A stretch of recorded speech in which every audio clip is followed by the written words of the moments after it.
വീണ്ടും ചുഴലിക്കാറ്റിന് സാധ്യത.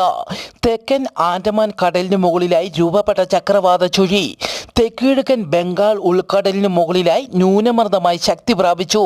നാളെയോടെ ഇത് തീവ്ര ന്യൂനമർദ്ദമായി മാറും. തുടർന്ന് തമിഴ്നാട് ശ്രീലങ്കൻ തീരത്തേക്ക് നീങ്ങാൻ സാധ്യത. ഈ തീവ്ര ന്യൂനമർദ്ദം ചുഴലിക്കാറ്റായി മാറാനും സാധ്യത.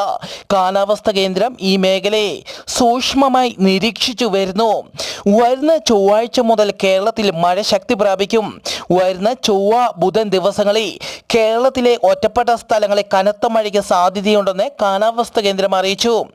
മത്സ്യത്തൊഴിലാളികൾക്ക് ജാഗ്രതാ നിർദ്ദേശം. തെക്കുകിഴക്കൻ ബംഗാൾ ഉൾക്കടലിന്റെ ഭാഗങ്ങൾ, അതിനോട് ചേർന്ന തെക്ക് പടിഞ്ഞാറൻ ബംഗാൾ ഉൾക്കടലിന്റെ ഭാഗങ്ങൾ, ആൻഡമാൻ കടൽ എന്നിവിടങ്ങളിൽ മണിക്കൂറിൽ 55 കിലോമീറ്റർ വരെ വേഗതയിൽ കാറ്റിന് സാധ്യത. മേൽപ്പറഞ്ഞ സ്ഥലങ്ങളിൽ മത്സ്യത്തൊഴിലാളികൾ മത്സ്യബന്ധനത്തിന് പോകരുതെന്ന് കാലാവസ്ഥാ കേന്ദ്രം അറിയിച്ചു.